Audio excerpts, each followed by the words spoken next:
ಮಂಡ್ಯ ಜಿಲ್ಲೆಯ ಮದ್ದೂರು ತಾಲೂಕಿನಲ್ಲಿ ಗಣೇಶ ವಿಸರ್ಜನೆ ಮೆರವಣಿಗೆ ವೇಳೆ ನಡೆದ ಘರ್ಷಣೆ ತೀವ್ರವಾಗಿದೆ.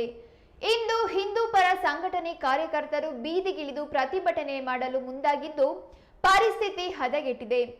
ಈ ಹಿನ್ನೆಲೆ ಮುಖ್ಯಮಂತ್ರಿ ಸಿದ್ದರಾಮಯ್ಯ ರಾಜ್ಯದ ಹಿರಿಯ ಪೊಲೀಸ್ ಅಧಿಕಾರಿಗಳ ಜೊತೆಗೆ ತುರ್ತು ಚರ್ಚೆ ನಡೆಸಿದ್ದು ಪೊಲೀಸರಿಗೆ ಅಗತ್ಯ ಸೂಚನೆ ನೀಡಿದ್ದಾರೆ.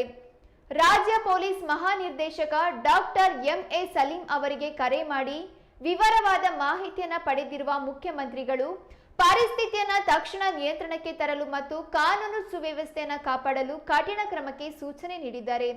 ಮುಖ್ಯಮಂತ್ರಿ ಸಿದ್ದರಾಮಯ್ಯ ಡಿಜಿಪಿ ಎಂಎ ಸಲೀಂ ಅವರೊಂದಿಗೆ ಚರ್ಚಿಸಿ ಘಟನೆಯ ಸಂಪೂರ್ಣ ಮಾಹಿತಿ ಪಡೆದಿದ್ದಾರೆ.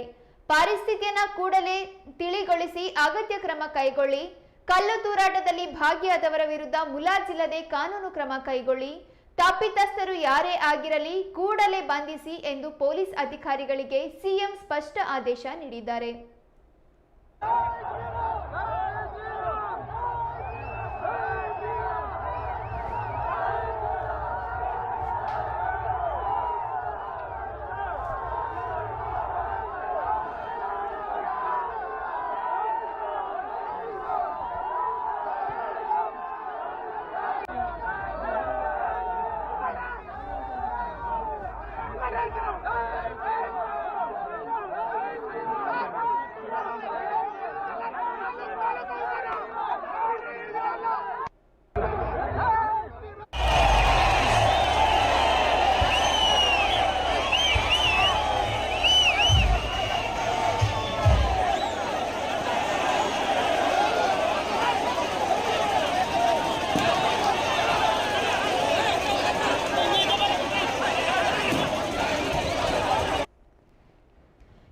ಮದ್ದೂರು ಪಟ್ಟಣದಲ್ಲಿ ನಿನ್ನೆ ಗಣೇಶ ಮೂರ್ತಿ ವಿಸರ್ಜನೆ ವೇಳೆ ಕಲ್ಲು ತೂರಾಟ ನಡೆದ ಘಟನೆಯನ್ನು ಖಂಡಿಸಿ ಪ್ರತಿಭಟನೆ ನಡೆಸುತ್ತಿದ್ದ ಜನರನ್ನ ಚದುರಿಸಲು ಪೊಲೀಸರು ಲಾಠಿ ಪ್ರಹಾರ ನಡೆಸಿದ್ದಾರೆ.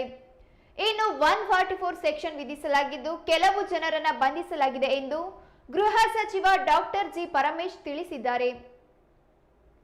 ಈ ಬಗ್ಗೆ ಮಂಡ್ಯ ಎಸ್ಪಿ ಮಲ್ಲಿಕಾರ್ಜುನ್ ಬಾಲದಂಡಿ ಮಾಹಿತಿ ನೀಡಿ, ತಮಿಳುನಾಡು ಕಾಲನಿಯಿಂದ ಹೊರಟ ಮೆರವಣಿಗೆಯ ಸಂದರ್ಭದಲ್ಲಿ ಒಂದು ಮಸೀದಿಯ ಬಳಿ ಕಲ್ಲು ತೂರಾಟ ನಡೆದಿದೆ.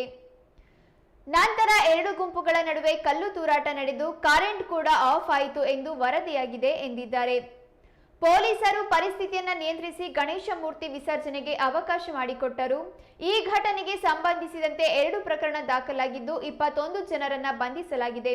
ಹೆಚ್ಚಿನ ಆರೋಪಿಗಳನ್ನ ಗುರುತಿಸುವ ಕೆಲಸ ನಡೆಯುತ್ತಿದೆ. ಕಾನೂನು ಸುವ್ಯವಸ್ಥೆ ಕಾಪಾಡಲು ಹೆಚ್ಚಿನ ಪೊಲೀಸ್ ಸಿಬ್ಬಂದಿಯನ್ನ ನಿಯೋಜಿಸಲಾಗಿದೆ ಮತ್ತು ನಿಷೇಧಾಜ್ಞೆಯನ್ನ ಜಾರಿಗೊಳಿಸಲಾಗಿದೆ ಎಂದರು.